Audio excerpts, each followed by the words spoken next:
Hello, everybody. I'm Hoardergamer, and this is Hoarder's Comic Flex. And we got comics tonight. We got toys.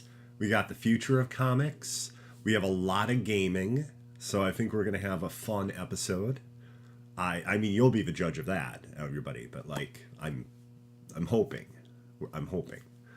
We're gonna start right away with a comic book review by the very prolific Mark Millar. In case you don't know who Mark Millar is, I'm not sure how that's possible. He basically did, is it the Secret Service? Actually, I got the name wrong. I apologize. The Kingsman.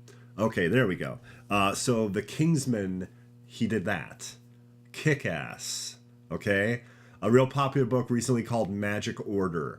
Mark Millar is like crazy because he just can constantly put out books. One of his most recent ones, Nightclub, which is about luchador vampires, is really good. And that one's interesting to me too because for whatever reason, it's only $1.99 an issue. And issue 4 is coming out, same price. So what I thought was initially going to be a gimmick turned out to be the actual pricing of a really good and enjoyable book. Anyway, The Ambassadors, as it actually explains itself in the book, is basically the idea of Willy Wonka, except that you're not getting sugary snacks, you're getting superpowers, and the nicest and best people in the entire world, I believe it's 8 of them, will be getting these superpowers. And it's this craziness where this woman who is in prison for some crazy, terrible things, basically has created a construct, given that construct superpowers and like her, like, I guess, mental database and a database of powers. And then this woman goes in, basically in prison and kills herself. So now this version of her with superpowers that wants to be like Willy Wonka, or as she calls him, William Wonka, wants to give powers to the best and the nicest people in the world. And there's already crazy amounts of violence in this first issue. There's a scene where a guy is having a drink in a bar in South Africa, and all of a sudden there's like people behind him, like guards and soldiers with guns pointed at him. And he's like, I can hear you back there pointing your guns at me. And then he just talks out loud and he says, right now you are soiling yourselves. I'm going to edit the actual dialogue, and then they do. And then he goes and says, your, because it was all male soldiers in this small group, your members are going to turn inside out. They don't quite show that, thank God, but that happens and they're screaming in pain. And then he's like, the final thing he says is, your skull will crush the rest of your head. So then you see this pile of gore and this one soldier left there. And he's like, why'd you let me live? And the guy gets up and leaves and he goes, someone's got to pay my bar tab. So if you like incredible dark comedy and insane violence with some real clever points thrown in there, Mark Millar is awesome. So Mark Millar's The Ambassadors #1. I think it's really good. It's also a complicated project because apparently it's a different artist for each issue. Unless he's setting it up as 6 entire volumes, which I did not get from the solicit for this book. It sounds like it's 6 issues for this story arc at least, and each issue is a separate artist, and this one is Frank Quitely. So I'm not the biggest Frank Quitely fan, but I think his artwork marries extremely well to The Ambassadors. So I was really happy with it. But yeah, if you're a fan of, Mark Millar and his wild and craziness, I guess. I don't even know what to say. Like, I've read a lot of his stuff, but the final 2 pages of that scene in the bar, that took me back a bit. But yeah, I'm definitely going to check out issue 2 of Ambassadors. I don't know if I would review issue 2. Usually I don't like to go back to back like that. I like to go give other books their time in the sunshine, I guess you could say. But yeah, this is a good one. This is a good one. So, okay. I don't know where to send this book. Usually I have some almost mildly clever thing to say as I, remove the book from the screen, but I don't know much about it yet. So, okay. Now, we're going to talk about video games. Okay. And I might even sicken you, because we're going to talk a lot about Diablo 4. Diablo 4 had an excellent beta recently. And yes, there are issues with it, and I'll talk about those. But it was a lot of fun. It seems to be a massive game, and like I talked to a friend of mine, Xbox Live Mike, basically it lets you play the one way you want to play. It never penalizes you or gives you just a couple things to do. The campaign itself is going to be massive, because I would say with doing some side missions and everything, that just the first area of 5 regions is going to be about 10 hours for the average player. So, plus there's going to be extra story stuff coming to the game. There's going to be seasons coming to the game, new enemy types. It seems like the entire game is like setting up even more crazy and scary enemies known as the Primes, or the Primevals. And I already have some theories as to some story stuff going on, but I don't want to get into that yet. Sometimes I'm right about this stuff, and I don't want to ruin anything for anybody. But, yeah. The cinemas and the way that your character is in them, excellent. As I taught last week when they had the early access, there's a huge 45 minutes to an hour into the game, I'd say maybe about 45 minutes, after you've done your first dungeon. There's a big plot reveal. And it makes a lot more sense as to how your character is special and what is going on. And no, it does not seem that your character is a Nephilim, as you were in Diablo 3. It doesn't seem that way here. Now, let's see. You can go and you can do dungeons to your heart's content. And most of the dungeons have their own look and feel. And some even have like their own enemy types and stuff like that. Now, one important thing I want to get out of the way is for endgame, and a lot of people are worried about this, and I think it is something to definitely for them to look at. They need to have more variations on these dungeons. Like, it used to be that you went and fought all the enemies, and then you fought like a boss. Okay? Rift Guardian is what they called them in Diablo 3. Whether you did regular rifts or greater rifts. Well, here sometimes you have to find a key. Sometimes you have to find 2 keys. Bring them to a pedestal to open a door. Things like that. Apparently there's going to be something where you find like a relic or something and you have to then escape and there's no boss encounter. I haven't really come across that, but apparently that's a thing too. But it really sounded only like 2 or 3 variations like that. And I feel that for a game that they want to support, and you're going to think I'm kidding you here, right? A game they want to support about, I'm saying 10 years.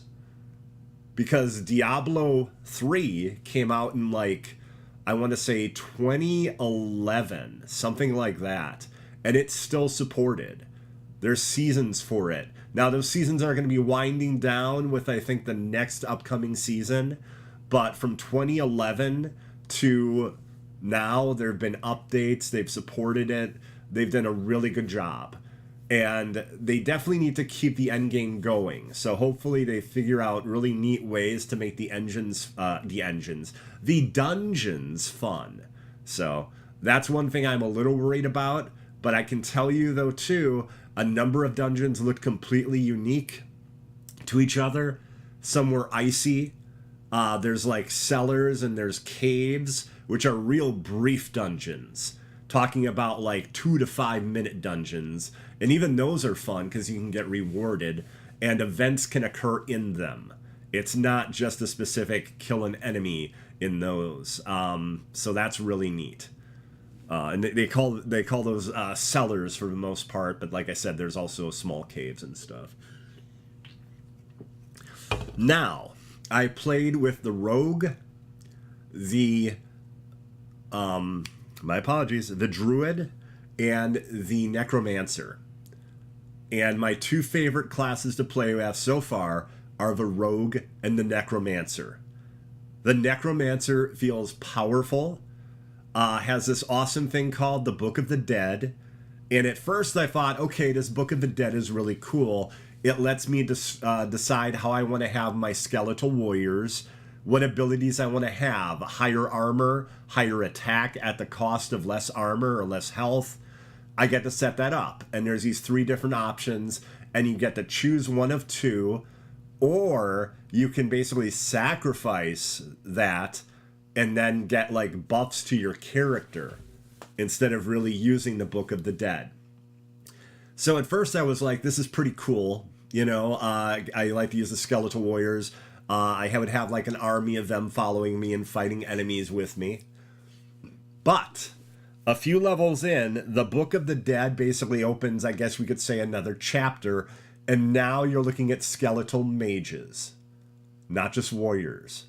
And there's 3 separate choices for those skeletal mages as well. Okay. And then I find out that if I got to level 25, there's apparently a final chapter, which is the golem. A undead homunculus giant that will just pulverize enemies. And there's ways to you decide how you do that. Now, you might think, oh, you're going to decide then between skeletal warriors, mages, or the golem. No. You're building an army. It's your version of warriors, your version of skeletal mages, and your golem. Your type of golem that you choose. And they all work with you, follow you, fight enemies.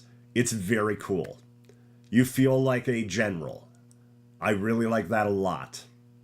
Now, the rogue is really cool in that it's elements of like an Amazon and a demon hunter. Okay? And demon hunter was really big on traps, like things like caltrops and like things you would put out to like trip up or slow down enemies. That's a big thing, and rogue has that. Rogue has that. Now, so far the pet class is necromancer. And it would also seem druid. We'll get into the druid in a moment, though. And the rogue is a fast-moving character for the most part. You get to use your bow and arrow, your crossbows. I had a good time with the rogue. Okay. Now, the druid. The class I was looking to most was actually a little disappointing to me. But I think there's a lot of things they can do. And there's an element that was not in the beta because it couldn't be, because it has to take place in, I believe it's the 3rd region you go to, Scosglen, which is their version of Scotland, basically. Okay? Geographically, it's like Scotland, I guess, when you get there. Anyway, at first it feels really cool, and there's an amazing animation, almost gimmick, where when you swipe at an enemy, you instantly turn into a werewolf if you have your character set for werewolf or werebear. It depends on what you want to go with. And then after a few seconds, you revert back. It looks so cool, and it shows off the engine really well. It's awesome. But here's the issue I had. Getting the most powerful werewolf abilities, it was really difficult to even fight, like, normal enemies, like shambling corpses, I believe they were called, or something like that. I needed to use a full combo attack in order to take down a shambling corpse. When I was fighting bosses, I actually felt weak using the 3rd swipe, which can even do like poison or other elements to your attack. It still felt like that was only okay. And I don't know. I feel this class should feel powerful. And yes, there, like I said, there's this whole setup with like different animal spirits that you commune with, and you get into that in the full game. It's not in the beta, but even without that, and seeing what some of them were, because you can look up a lot of them online, it worries me a little. That class worries me a little. I was definitely going to do Druid as my first class when the game launched. Right now, I'm really looking at doing Necromancer. So at some point or another, I plan on playing through all the classes because they look really amazing in the cinemas. They each have their own kind of like class missions, apparently. I don't know too much about that. It also seems like the fact that, you know, whoever they are, rogue, necromancer, barbarian, there's going to be some sort of bearing in the story, it seems like, but I don't know what. But yeah, it is a lot of fun just to go around this world and explore. So we had, I'm going to get the name right, I apologize. I want to say it's the Frost Peaks, but it's the first region, and it's beautiful. It's snowy. At night, the lighting is awesome. During the day, there's the glint of sunlight coming off of like certain rocks and things as you're walking over them, and the rocks that you're walking over form like natural bridges over water. It's really awesome. It's really cool. And the feeling that sometimes you just want to go around and explore and find altars of Lilith.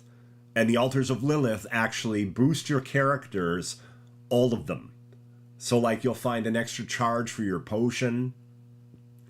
You'll find all sorts of neat things based on that, and something called renown that you're earning. Okay? Plus, there's world events, and your mini-map will show them as like orange circles. And if you don't want to do them, you don't have to. You can just go around that circle. Now, a lot of times when you complete them, you'll get really good loot. You'll get a big chest that opens up, and it's awesome how the loot just flies out of it, basically. It's a very cool serotonin thing going on there. So that's neat.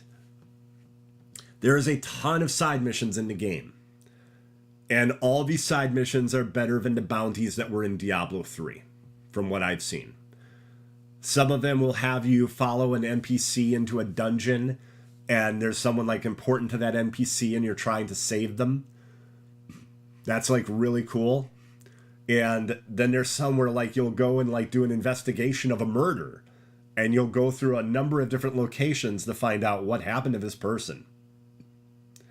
There's a callback to the movie series Hellraiser at one point, and people are almost making it a meme on Twitter right now. This woman looking for her husband and finding him in chains. That's all I'll say about that. Yeah, I really like what I've played. And now we're going to talk about, besides the Druid, issues I had. Sometimes in this game, you don't know if you're coming or going. What I mean by that is sometimes you try to leave a village or enter a village, and the game does not let you. Now, I believe that's hopefully just a beta issue. And what I think is happening is each game is like an instance. And I think as you're leaving or entering the town, you're basically crossing another instance, and it's just pushing you backwards instead of letting you go past it. Now, for the most part, I was able to just kind of like fast travel to another location, or basically go about 50 to 100 feet back from where I was and then try again. And almost every time I tried again, it worked. So it seems like it catches, holds your character there, or pushes them back. Humorously, sometimes it pushes you back like 20 feet. It looks crazy when that happens. But yeah, I mean, that's definitely something to note that I have to mention, you know, even with all the really good elements of the game. Bosses. In Diablo 3, even on high difficulty, it felt like you could stand toe-to-toe with most of the bosses. Okay? And it was pretty much a DPS or like health check more than a skill check. That's different in Diablo 4 from what I've played. The bosses have patterns. You're able to dodge every 5 seconds, and there are points when they'll do certain attacks where you'll need to. You will want to. Then, also a cool element, the bosses have usually 3 or 4 little marks, and once you hit a mark, the boss will drop potions. Because unlike Diablo 3, potions aren't unlimited here. You start out with a total of 4 of them. And it's very possible that you'll go through them quickly and you're going to need one. Especially if you're not paying attention to the patterns of the bosses. I fought something called the Den Mother, which was this awesome giant werewolf thing. That was really cool. And all of a sudden it like gets enraged and goes super freaking fast. That I really liked. The Blood Bishop, which seems to be a type of a vampire, can actually grab you and hurt you pretty badly. So that was intense. But yeah, the bosses are really cool. I hope they have quite a few of them. Also, it's the best storytelling I have seen in a Diablo game. All the Diablo games have awesome lore, but the actual storytelling, moment to moment, and the overall arcs leave a lot to be desired, except for what I've seen in Diablo 4. There are plot twists, there are some characters you will immediately find interesting and want to know more about. You're constantly in the back of your head going to be thinking, who is the good guy here? Is it Inarius? Is it Lilith? Because they're both not what I would call nice. And what's really wild is there's a prophecy that's mentioned. And it reminded me of a cinema that's in Diablo 3. And it's very possible that both sides could have the prophecy completely wrong. And that the Savior is not who they think it is. So I thought that was interesting too. I really think the story is going to bring it. I really do. And an ARPG with excellent story, I mean, I got to be honest with you, it doesn't happen often. It's more like an excuse for you to kill thousands and thousands of monsters and then some cool background, like lore or something like that. But here, this actually felt like good storytelling. They got Ralph Ineson, who's an awesome actor that played Lorath Nar. And I believe it was Yuri Lowenthal in Diablo 3 who played him. But Ineson's awesome. If you've seen the movie Witch, he's the father. He's got that low, awesome voice that is just like pure gravitas. It is amazing. He's also, this might surprise everybody, in the British version of The Office. He plays a character named Finchy, who's a good friend of David Brent, but also treats David Brent pretty badly at times. Similar to Todd Packer in the U.S. version of The Office. Let's see, what else can I say about Diablo 4? Comes out, I believe it is June 6th, and early access is June 2nd if you pre-order the deluxe version or the ultimate version. So if you want to play it earlier. But yeah, I'm very happy with what I played. I was even able to have friends, members of DSG, and like personal friends as well that I can know, like, you know, in person here and where I live, try it out and see what they think of it. So that was cool. Some weird issues though with the Xbox version where I couldn't get crossplay going, either with my Xbox or my friends. Certain options were just grayed out, and we could not find each other in game. So that was frustrating. But I did play with a number of people on PlayStation. Final thing I'll say about Diablo 4 for at least right now is Ashava. Ashava is the world boss, and you got to fight that, I want to say it was like 4 times on Saturday, and it was intense. It's a crazy experience. You're supposed to be at like level 25 or higher. The first time I did it, I was level 21, but there were people at like 9 and 11. So we did not survive the first time. You need to avoid the attacks of a Shava, and certain times you're better off being up close next to it and like behind it, like at its like back heel, than you are being far away, because he has this crazy move where he has like a bladed arm that inflicts a massive amount of poison damage. And unless you can get yourself into this protective bubble after he gets you, you will probably die from that poison damage. Now, I believe you can basically go through all 4 of your potions, or whatever potions you have, and survive it, but barely. But the second time I fought a Shava, I was able to beat it. You get a lot of loot. One thing to keep in mind too, though, in the beta, the actual amount of legendaries, it was a lot larger than you'll see in the normal game. Legendaries aren't supposed to like rain like candy. That's not what they're supposed to be doing in Diablo 4. So, okay. Also, too, I want to have a bit of a shout out and a reminder of a cool game coming out. I believe it is May 2nd. Redfall comes out on PC and Xbox consoles. And shout out to Jay Shockblast and Johnny Rocker. I think they're going to give us some awesome content. Some really cool vampire shooting and stabbing content. So I think that's going to be really cool. And I look forward to the game. I have Game Pass. So I like the fact that I'll be able to play it, you know? And they even did this cool thing where it's the... I want to say it's the Steak Edition, but I might have the name wrong. I'm sorry. Where it's like $29.99. You get the season pass, and you get some other really cool stuff, and you're supporting the dev, but you're not paying the full price for the game because you have the Game Pass version. So it like piggybacks on the Game Pass version, which I think was a cool idea if you want to economically support Arcane and the game. I like that idea a lot. Now, Legend of Zelda. Okay. I believe this was yesterday. An amazing 10 minutes of gameplay from Eiji Anuma.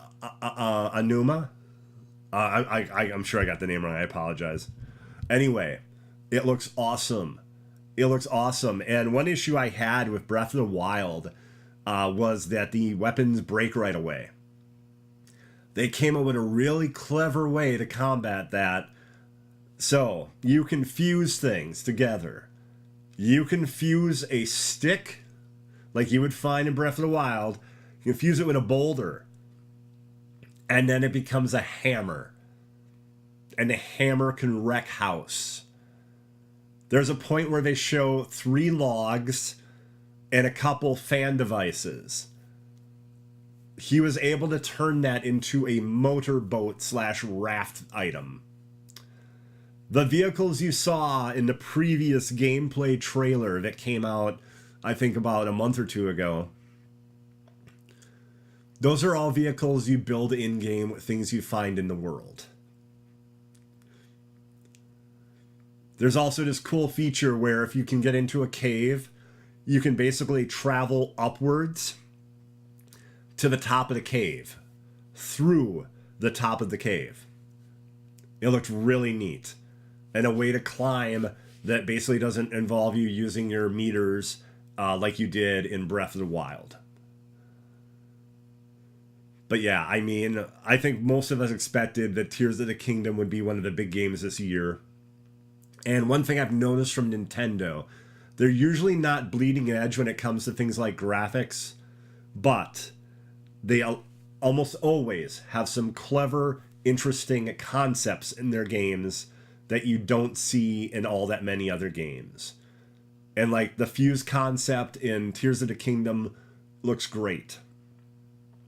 And there's a couple other power-like abilities you have, but fuse was the one that kind of really stood out to me. Oh my god, another cool thing. If you take an arrow and you take an ice elemental, you attach it to the arrow and it becomes an ice arrow and can freeze your enemies. Okay? Then at one point, he takes an eyeball, attaches it to an arrow, and now it's like a heat-seeking arrow that attacks the enemy. Really cool stuff. And it felt like he was doing kind of like the tip of the iceberg, that the game is just going to be this awesome experience. And I think I'll probably end up liking it more than the first one, to be honest with you. I only got so far in the first one. I did a ton of the miniature dungeons, I think called shrines. But like, I didn't finish it. Although you could technically with the first one, and I think maybe even this one, beat it in like 90 minutes. There was a way for us, as soon as we were able to glide over to Ganon's tower, or whatever you want to call that, mountain, I guess. And we ended up getting to the first version of him. It was crazy. Like within an hour and a half or 2 hours, we were up to him in the first game. Breath of the Wild, like right when it came out. Now, we weren't able to defeat him.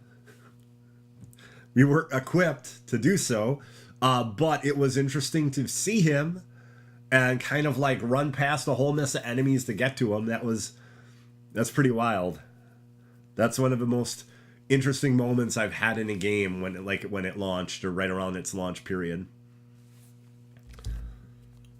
Let me see if I have any other game information or news today.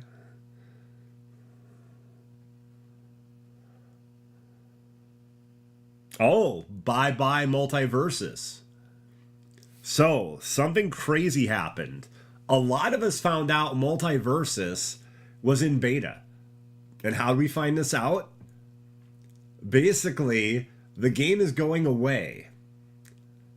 Single player, like local play, is going to be available. But any of the online, any of the other features, all of that is going bye-bye till like some point next year, it looks like. Now, what's weird about this is a number of games will have what's called a Founders Pack. You'll purchase it. You'll spend anywhere between like $30 and maybe $70 usually for it. You could also in this game buy Gleamium and purchase characters to play. Okay? Usually, when a game has a Founders Pack, they don't just shut it down and bring it back later. Usually when you spend money, that's not how that works. A lot of games that are in early access will have it be like, you can have early access. It's 30 or 40 bucks instead of 50 or 60. But you have that during the duration. As the game is being worked on, patches come through, until the game reaches completion. So what Multiversus is doing is very weird. And I know a lot of people not thrilled by it, but there's not much we can do but say, goodbye Multiversus, and I guess we'll see you next year sometime. It's supposed to be early next year, so I'm going to guess January or February if they can keep to that. But man, that was a surprise. I was not expecting that to be said or done. And it makes me look at early access games now, or games in beta, in a whole different light. Just something to keep in mind that you technically don't have access to the game. It's like you are deigned to have access, but you really don't have it. It's kind of interesting to me. Anyway, we are done talking about video games tonight. Now it is time for us to toy around. And first up, we have something I absolutely love. Okay, everybody. Grimlock. G1 Transformer with an awesome legacy-style build and the coloring of the Shattered Glass series, which is the idea of Decepticons or Autobots, Autobots, Decepticons. That's very much a small way to explain it, but it gives you an idea.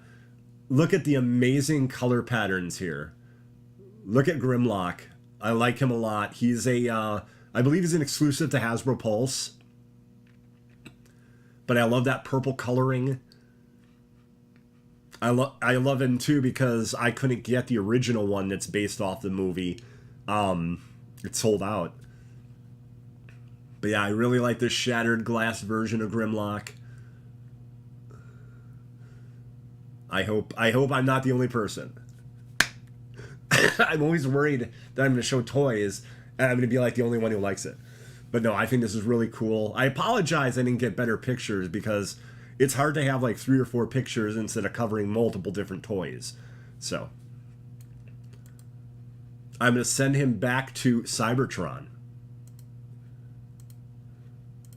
Next up, a little movie everyone's looking forward to, including me. Spider-Man Across the Spider-Verse. Okay. Got 2099 there. Got Miles, Spider-Punk, Peter Parker, The Spot, and Jessica Drew. Now there's also a Spider-Gwen figure. Unfortunately, it wasn't able to fit in here. Shout out to Panda Strong on Twitter, who was at his Arkansas store. I don't know if it's Walmart or what store he was in, but he was in a store in Arkansas where they had all the figures there. So I think they look really cool. I like the cartoony dimensions and everything that they have.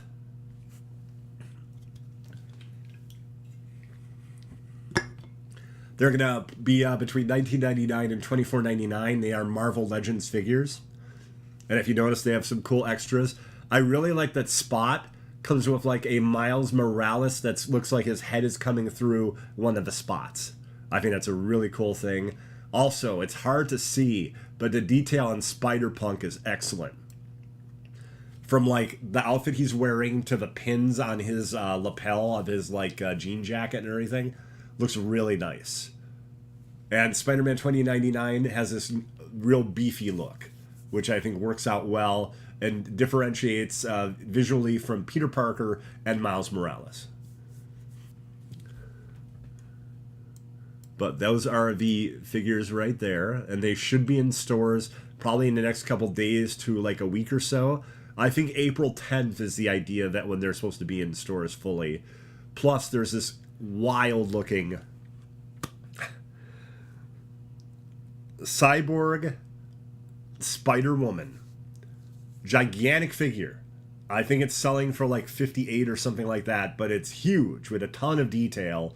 And I don't know the entire story behind how that all works out with the movie, but it looks really cool, and that's like a much larger figure. That's like the size of like 2 or 3 of these figures.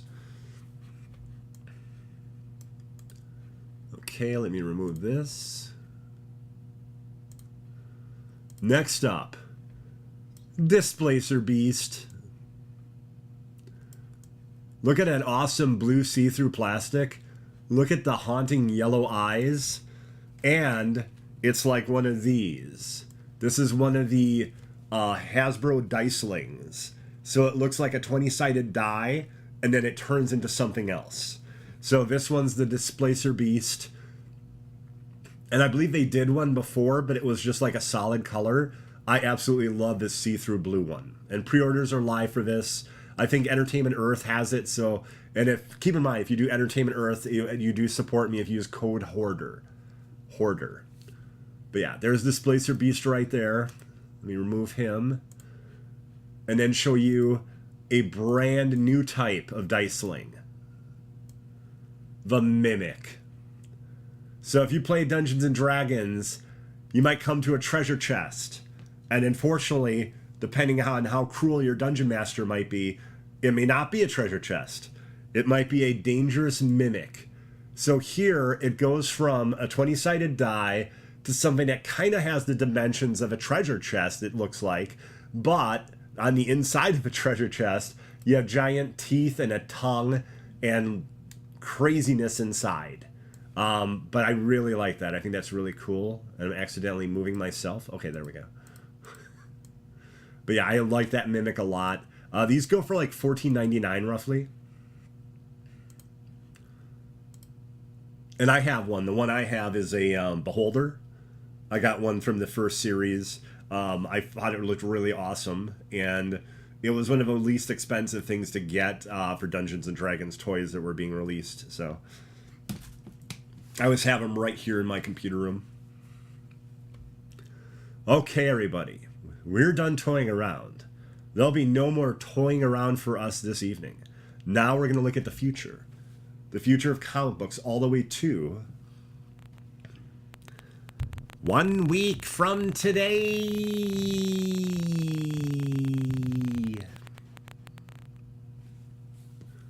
Okay. First up, we have Junk Rabbit 1. Basically, it's supposed to be RoboCop meets Swamp Thing. And it's the idea of climate change going terribly wrong and the effect it would have. And this is being released by Image Comics. Junk Rabbit 1. I think it looks really cool. I think it's a neat concept.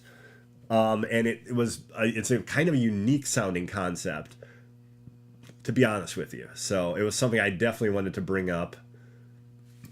Junk Rabbit 1. And usually we'll have like 3 or 4 books, but one of the issues is DC Comics website is still, I don't know what they were thinking, you know? That's the easiest way for me to put it. Like, I don't know what they were thinking. They used to have it where you could look at the current week. They do have that, but now anything after, no. Even if you type in the date for next week's comics, which for DC come out on Tuesday, nothing. So I don't know, they don't want people to cover their books or what it is. I'll still do my best to do that, but I probably won't have pictures to show you. And yeah, well, I'm going to do my best to see what I can do there.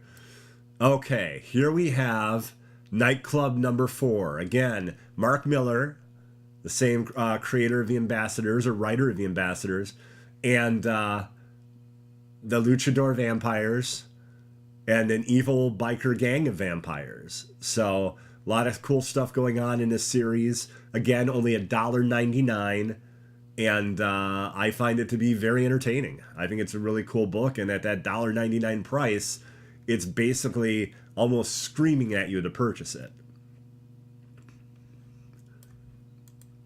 I'm going to put this back in the morgue. See, I knew a place to put that book. So okay, probably not too like a clever choice, but at least makes sense with vampires, you know. Or a tomb. A tomb would have been probably even better, to be honest with you. Okay, everybody. I'm going to play the ghost piano, also known as priming the pump. Tell me what toys you want me to cover, games you want me to cover. Let me know. Obviously, I'll be covering Suicide Squad Kill the Justice League if we ever get any more news on it. But yeah, just feel free to tell me in comments or like in chat, you know, if you're watching the show, any ideas you have, like things I can do on the show. Thank you.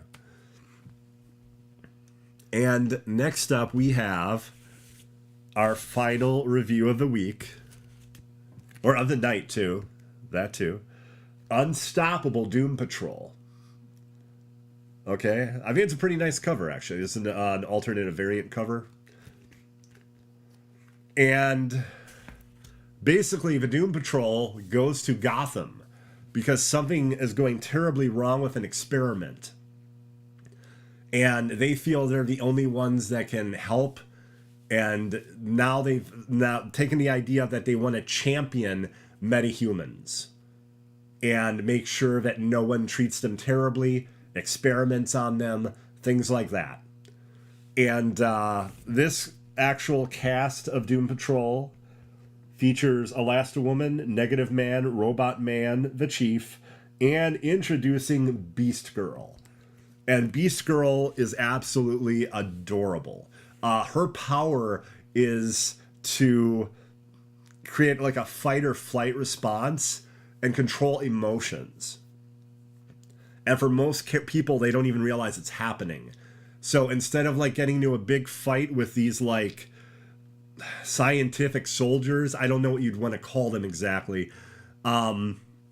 Basically, they just run. They just run away.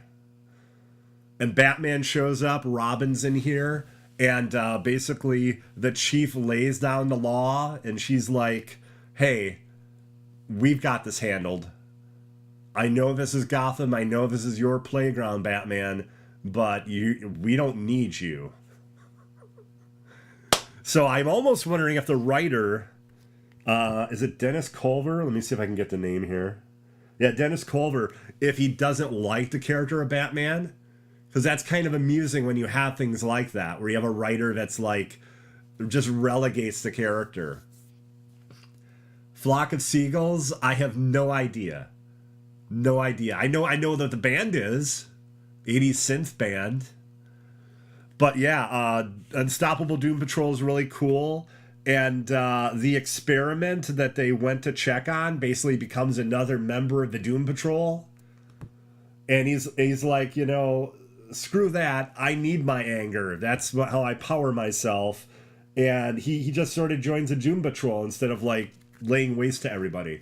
So very cool. And guess who shows up as an antagonist? Peacemaker. Things are going to get violent and crazy. And then there's also an evil scientist character. See, I unfortunately don't know Doom Patrol well. I'll be very honest with you. It's always been a blind spot for me when it came to DC Comics, and it's something I should definitely check out. That's why I definitely wanted to grab this, being, you know, a new volume in issue 1, to check it out, you know? Yeah, but there's like this evil scientist, and I think he's going to use some sort of worm in the next issue based on what I was seeing. But it's good. It's good. It's got a great sense of humor. It's offbeat. I think it's a good take on the Doom Patrol, based on the characters I know. So yeah, we had the Ambassadors #1 review and Unstoppable Doom Patrol #1. I thought both were really good. We toyed around a bit, talked about video games, including a lot about Diablo 4. And yeah, I want to thank you all very much for watching. I appreciate it. Thank you. Also, would like to thank Doomkiller HD and Doom Squad Gaming for letting me borrow your channel. Thank you. Thank you. Fez's Nerdy Life will be hosting the Doom Squad Gaming block party on Friday. And I know Fortnite is part of it, and I think the other part of it will be Overwatch, if I remember correctly. I may not remember correctly. I think I do, though. For whatever reason, if you want to see more of me, twitch.tv/Hoardergamer. I'm doing a lot of Diablo 3 right now. Currently, I'm doing Resident Evil 4 until I get to the point where it's so hard I can't get any further. But so far, I really like it. I just hit Chapter 6, and I think it's excellent. And a brilliant remake. A really, really solid remake. Like I mentioned before, obviously, Suicide Squad Kill the Justice League. Very interested in that. I'm interested in Redfall, but I'll be probably playing that off stream. I don't plan on actually streaming that.